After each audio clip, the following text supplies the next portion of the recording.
Hello and welcome to Cracking Culture Change. My name is Andy and today's episode topic is Ideas or Problems, How Creativity Creates Peace in Offices and War Zones. My guest today is Vikas Shah, MBE, DL, an entrepreneur, investor and philanthropist who started his first business age 14 and is now CEO of Swisscot Group, a textiles and commodities trading business. Vikas is also the chair of In Place of War, a global initiative to support peace building and entrepreneurship with a collective reach of over 60 million people across the world. I was keen to speak to Vikas to listen to his unique perspective on culture and to understand what is required from leaders to enable difficult conversations that bring about real, lasting change. I hope you enjoy this episode and I will catch up with my reflections at the end. Hello and welcome to Series 2 of Cracking Culture Change, the podcast where you'll hear real life stories about how you can crack your culture. I'm delighted to welcome Vikas Shah, MBE, today. I'll do a little intro in a moment to Vikas. And the title for this podcast is Ideas or Problems, How Culture, Conversations and Creativity Create Peace in Offices and War Zones. So I better give a quick intro to Vikas and I'll let you do the rest. So Vikas is an entrepreneur, investor and philanthropist who started his first business age 14 and is now CEO of Swisscot Group, a textiles and commodities trading business. And there's a whole lot of other stuff as well, which I'm sure we'll bring in during this conversation. Vikas, welcome to this conversation. Hi. Thank you very much for having me on. It's a pleasure. Thank you for joining us. The first question I thought to kind of get us into our audience, which is more around business, is what do war zones and offices have in common? So it's an interesting one. So my life's kind of split into three buckets, right? So I have the businesses that we own in our group. I have a number of charities that we support kind of really actively. And then the third part is kind of civic and non-exec things. And on the charity side, we've spent the last, I would guess, almost 15, 16 years building an international NGO called In Place of War, which operates in some of the most complex and dangerous parts of the world, actually doing peace building work. And one of the kind of odd things is war is almost a caricature of human civilization, because everything that goes wrong in our lives in terms of interpersonal relationships is magnified in war. And, in any office environment, you have people who disagree for ideological reasons. We saw that in the Brexit debate where offices were split over Remain and Exit. We see that even over sports teams. There's always things that we use to divide ourselves into in-group and out-group. And it's magnified in war, because in war, there's no parameters. In war, there aren't the same social norms and rules and conventions that stop us all from committing acts of violence and so forth. But the fact that even in the most complex situations in war zones, you can build meaningful relationships across the divides tells me that actually in an office environment, this should be a piece of cake. Yes, it should be. And as we know, it sometimes isn't. So I think this conversation is a great opportunity to explore. I've got a few questions here. What is the role of leaders in this? What type of conversations need to take place? When we say difficult conversations, what are we talking about? What's a difficult conversation in a war zone compared to a difficult conversation in a workplace? I imagine they're quite different things. But they the are. human challenge of having difficult conversations, I guess, is maybe similar. So there's an odd phrase, which is the worst thing that's ever happened to you is the worst thing that's ever happened to you, right? So a lot of people can bumble quite happily through life without anything particularly bad happening to them. And some people have, a really tough start, or they may be in a war zone or something like this. So everyone's baseline for what constitutes pain or bad is different. And I class a difficult conversation as one which is difficult for that individual to have. Right? It may not be that the topic itself is difficult, but it's more that that individual or the circumstances that they are in make that an emotionally difficult or an emotionally challenging conversation to have. So for leaders, it's one of the things that people don't discuss often enough. So there's an awful lot of hype around startups, for example, and how much fun it is and the glamour of being an entrepreneur. And we're surrounded by pseudo entrepreneurs who just quote their different pseudo intellectual babble on Instagram, and that apparently is entrepreneurship. Who knew? But half of the job, I would say, when you're running a business is doing difficult things which aren't nice. It's maybe letting people go, maybe having really hard conversations with your stakeholders. It's doing things which are inherently stressful, and it's surprising how little people get prepared for that on the way in. And the consequence of that is that when those situations arise, a lot of leaders will put their head in the sand and ignore those situations, or indeed handle them really badly. Now, I'll give you two examples. So one example, which is slightly worse. So, the minute you become a director of a company, people think, oh, Phil did a fall, I'm a director now. That's great. But, the minute you become a director, you now have a whole range of actually quite onerous legal responsibilities and fiscal responsibilities. And, top of that list is the solvency of your business. Because yes, this business is a separate legal entity from you, but you are now de facto responsible for it. And the amount of times that we've seen businesses where it's hit a wall for cash flow, and instead of having a difficult conversation, the owner of the business has just stuck their head in the sand and ignored it and hoped things would get better. And then lo and behold, they're now disqualified, which has career limiting consequences, or in some cases, they end up serving time at His Majesty's pleasure for that. So these are real consequences. And the other side of it is, through the COVID pandemic, we saw this a lot in business, where for many leaders, it was the first time they had to have really hard conversations about things like redundancies, changes to work, changes to the amount of pressure people were under. And people just weren't equipped. They had never, ever been taught, how do you do this well? And that had, again, real consequences in the workplace. So how do you think leaders are doing now, generally, with that, and the sort of what's COVID given us, a resilience and a strength to have more difficult conversations? Or I think people like to think COVID has given us strength and resilience. I think we have, and this is just my personal view, I think COVID has given us this shared experience where we all feel like, oh, we've got through this, and we've got through this thing. But the shared learnings bit often seems lost. So if we go to the war zone example, in conflict zones, particularly areas of the world that are recently emerging from conflict, it's very common that you'll be sharing your village or your city or your building with people who previously were on the opposing side of the conflict. And in that case, it's not just opposing sides insofar as you vote one way, I vote another. It's often opposing sides such that the other side committed atrocities against your family and your side the same the other way. And one of the things you find really clearly is that it takes peacekeepers who can suspend belief and suspend ideological belief to cross that divide.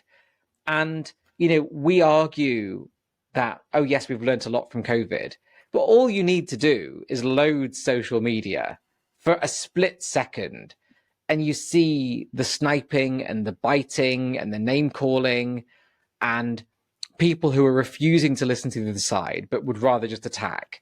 And so I worry that we've had this great shared experience, but arguably we've not learned a lot.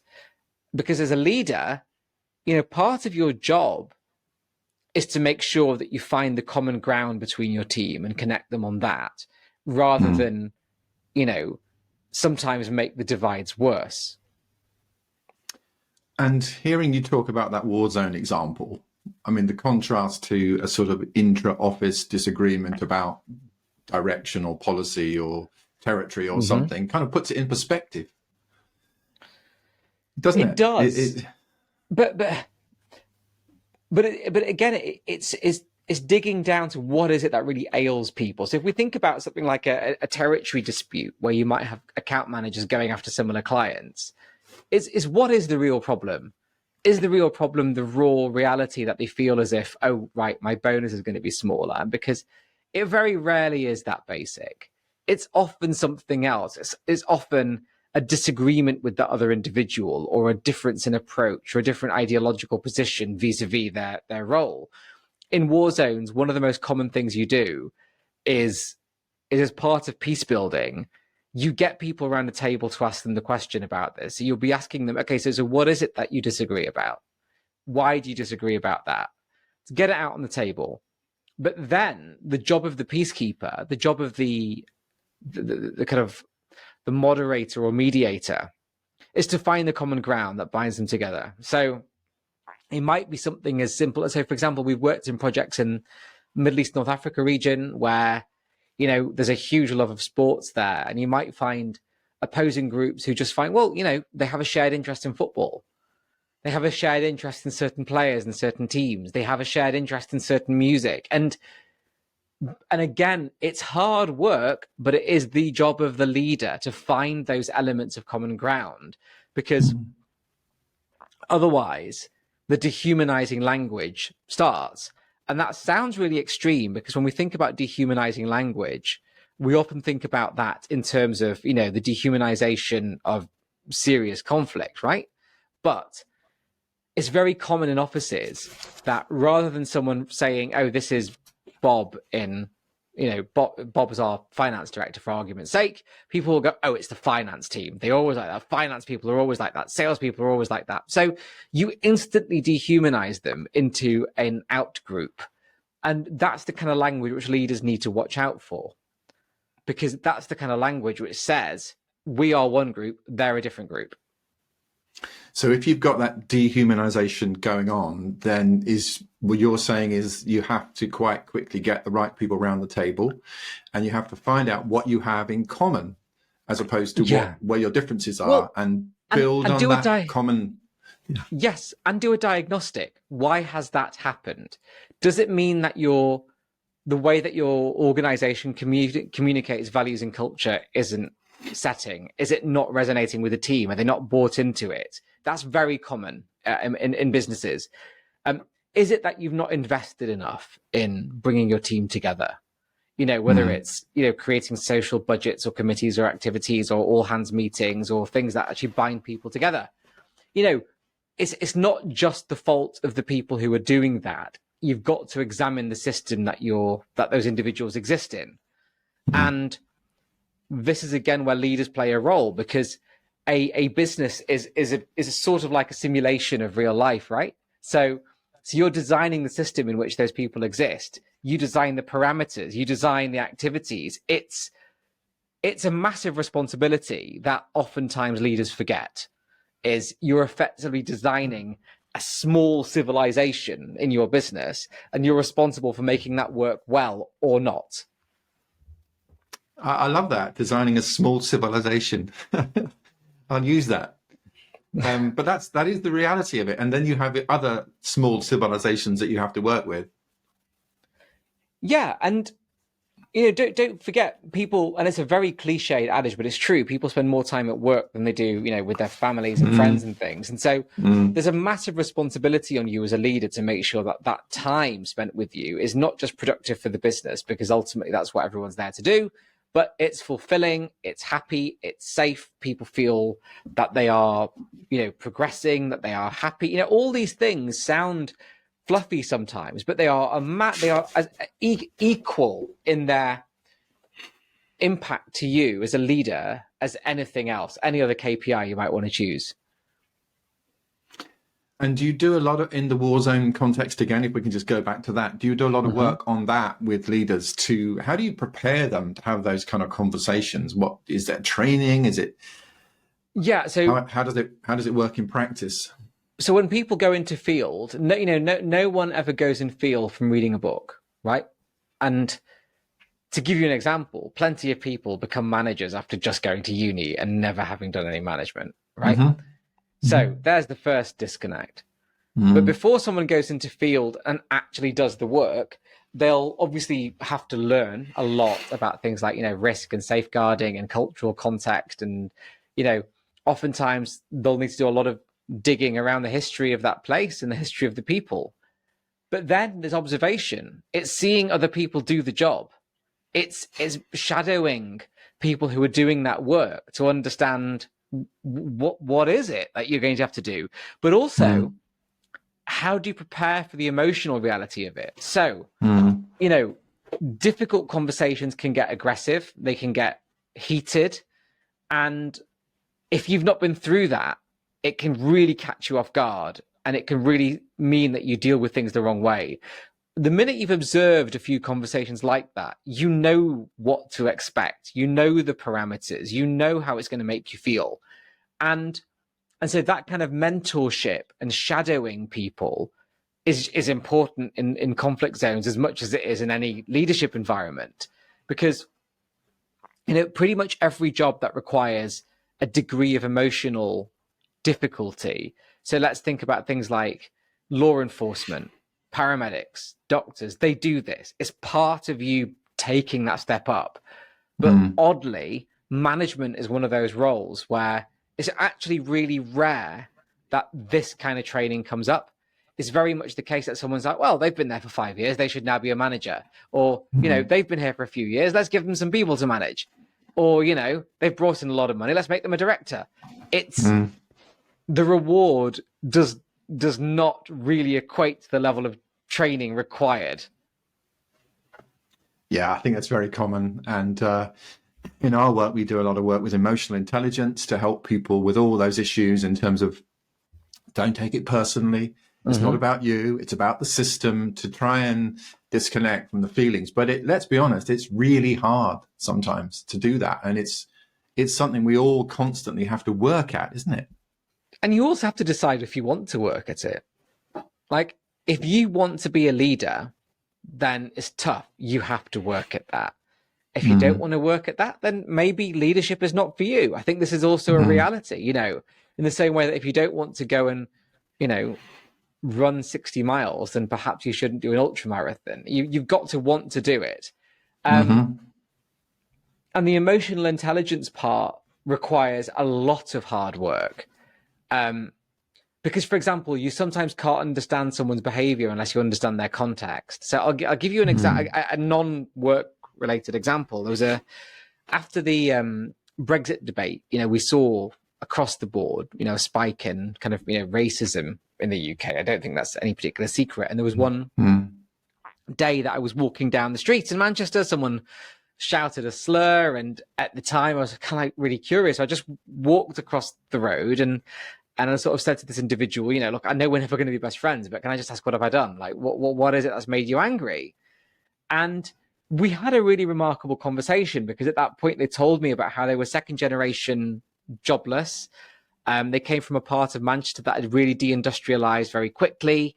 The only jobs that were remaining went to immigrant communities who came in, who were basically prepared to work for nothing and had, very high levels of skill. And so for his family and his community, it was natural that the immigrants became the bogeyman. Right now, I don't agree with that, but I understand it. And by taking the time to have the conversation, I understood why they did what they did, as much as I don't agree with it. But it gave me a sense of understanding, right?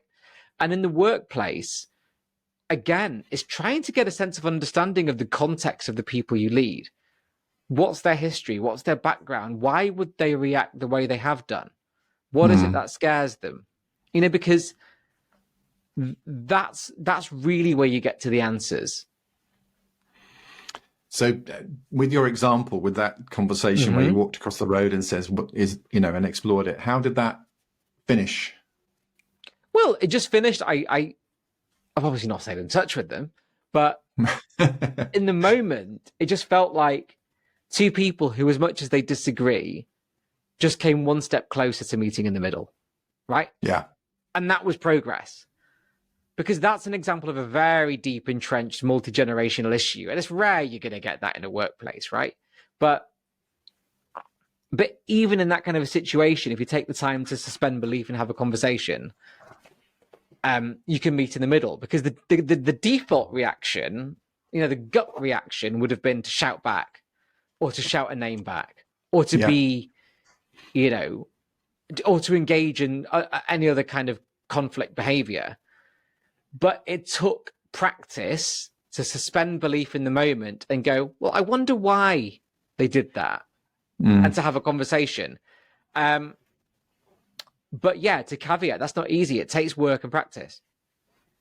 Yeah. What do people's expectations of life, how do they play a part in all this? I think you've talked a little bit about people expect life to be easy, if I'm paraphrasing, or fun, or and you said that it's actually, that doesn't really help. So would you like to expand on that? Yeah, so there's a bit of a myth that's pushed at us, I think, that the purpose of life is almost this pursuit of endless happiness and joy. And it seems odd, because for pretty much all of human civilization until this point, people have been quite robust in the understanding that life is a mixture of all things, of some joy, some sadness, some pain, some, and whatever, some beauty. And I think there's an extent to which we have to understand that that's the complete picture.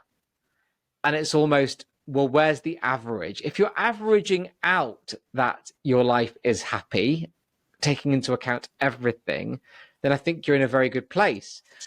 But if we turn away from difficulty and pain and sadness and suffering and all those things, then we're never going to be resilient enough to find happiness in life. Because there's too many occasions now where, I see it with friends of mine, where the minute something gets a little bit difficult, they'll quit. Or the minute something gets a bit uncomfortable, they'll quit. Because they won't turn into a challenge and turn head on to face it and go, okay, well, how do I get through this? How do I make this work? And yeah, it may well be the case that you're in a situation where something's got so out of hand that you have no option but to leave. But I think sometimes people make the jump decision too soon. So that's one way that would manifest in a workplace. Similarly, you see it when things get difficult in a commercial context, right? You've got to know how to face into difficulty to lead your team through it, because they'll look to you for support. And that doesn't mean that you project, complete positivity. It means you tell the truth. As a leader, if you're scared, tell people. If you're worried, tell people. If you're unsure, tell people. And you will find it so remarkable how everyone rallies around you in that situation, because you don't have all the answers. Most leaders who went into COVID, you could almost split them into two camps. There was the kind of ego-driven leader who, projected this sense of, well, I know what to do, we'll be fine, and blah, blah, blah. And then there was the authentic leader who was like, well, actually, I don't know what to do, but we're all going to figure it out together. And we're all going to make mistakes along the way, but we're going to figure it out together. And that was the right way to tackle a situation like that. And those kinds of situations are going to come up more and more and more, whether it's pandemics, whether it's conflicts, whether it's economic crises, it's part of life, this kind of volatility. So we have to learn how to lead in volatile times as well. And part of that, I think, is getting away from a blame culture, isn't it? It's so easy to blame. And in organizations, we hear about toxic cultures and blame cultures and all these adjectives.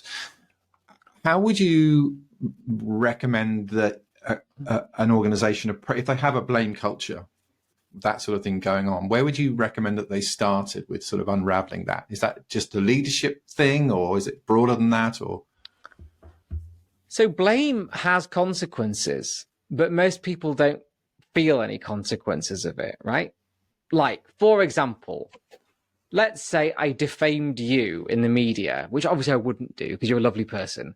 But let's say I published some horrible article about how you've caused a war or something, right? It's quite reasonable that within minutes, I will get a very curt letter from your lawyers, point by point, telling me the consequences of my actions. Yeah. In the workplace, because everyone makes such an effort to be so cordial sometimes as managers, no one feels any consequences of this. if you're going to blame someone for something, you'd better have some actual evidence. Because, for example, in our organization, if I hear something like that, I will instantly just pull the people up and go, okay, well, you've blamed them for this. Where's your evidence? Go talk to HR now. Like, not later, now. Because you can't, gossip is fine, and we gossip. It's what people do. It's how people bond together. But there's a line that it crosses where people need to know that words and actions have consequences. And if you don't feel consequences, the boundaries will keep moving. And that's when something goes from becoming gossip to blame to toxicity, and eventually causes really good people to leave jobs that they didn't need to. Yeah, it does. It does. And just thinking on that, and in terms of getting individuals to engage with people that they don't agree with or don't like, on a scale, I suppose I'm thinking about, what is the best approach for doing that? Because that's a tricky thing. You do get these entrenched them and us things in large organizations, and judgments and blame and all that stuff. You do, but you can't get them all in one room together, can you?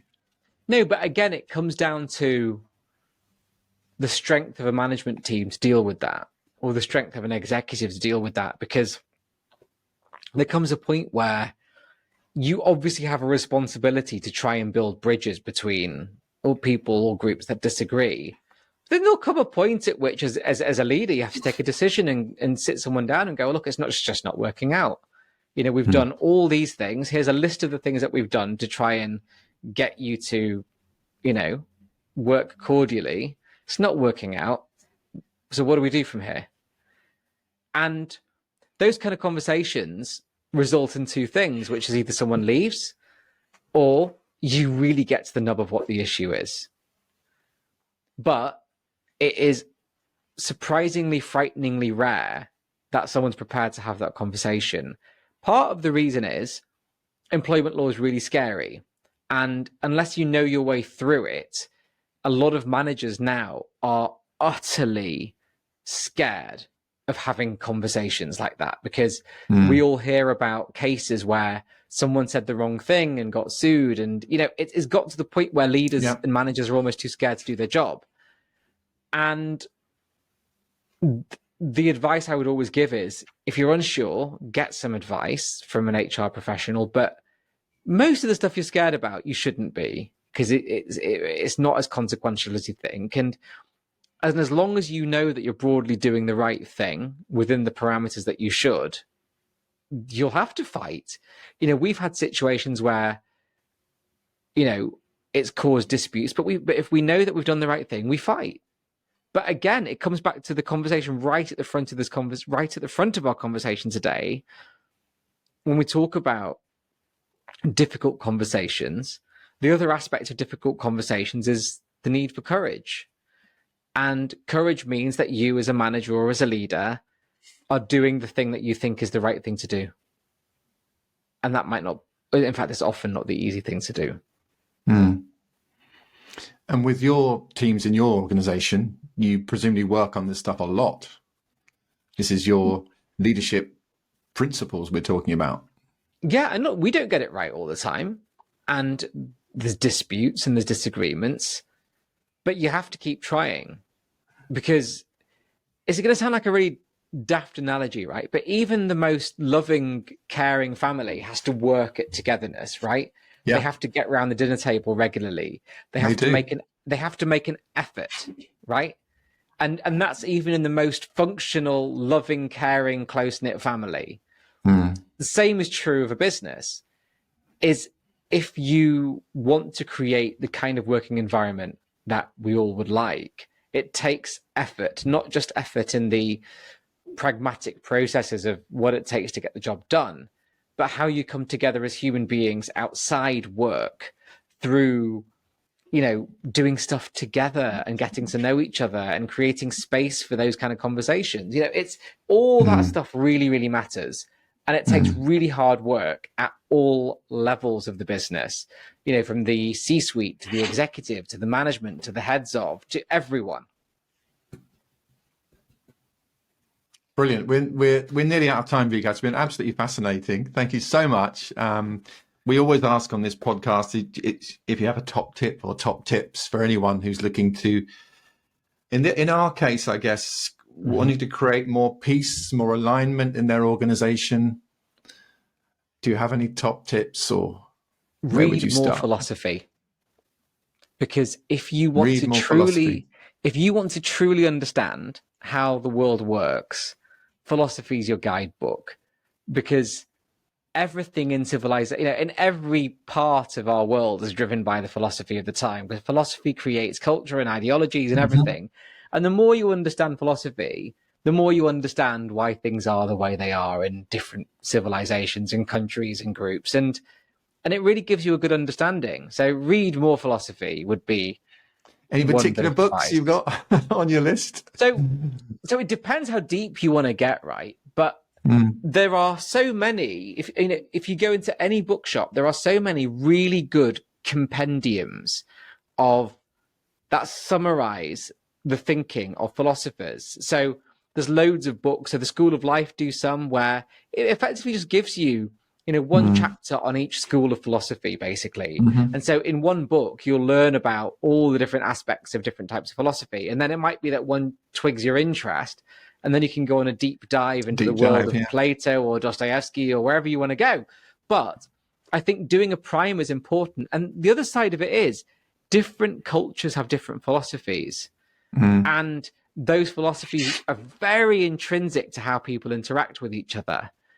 And, I'll give you one really, really quick example, which is the concept of time and legacy, where if you go to cultures of East Asia, there's a philosophical sense of you are carrying the weight of your ancestors and you have a duty to carry that forward. And so things like saving face and your status and all these things are immensely important. And when you read about the philosophies of ancient Asian cultures, you get that. And you can see it then manifesting in how people behave. So this is why philosophy is such an important topic. In fact, when I'm teaching at business schools, I try and encourage my MBA students to not read business books and read philosophy and history instead. And they hate me for it. Okay. I think it's a great note to end on. Vikas, thank you very much. It's been a real pleasure talking to you. It's been great. Thank you very much. Pleasure. Thank you.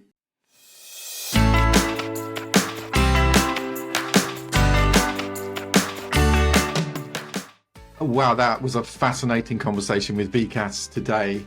And I was delighted to hear his context from the work he does in war zones and contrasting that or matching that with what happens in organizations and keeping things in context, if you like, as well.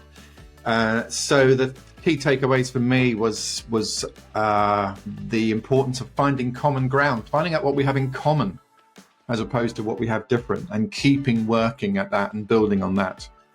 As we all know, it takes courage to have difficult conversations, access that courage, that's part of being a leader. Being intent to understand someone else's context. So the more you understand their context, the more you can understand where they're coming from. And I loved his final top tip, which is read more philosophy as opposed to reading more management or change models. So as a top tip, read more philosophy. If you'd like to crack your culture, please get in touch with us at www.pecanpartnership.co.uk. And don't forget to subscribe to this series and share this episode with anyone you think might be interested in hearing it. Thanks very much.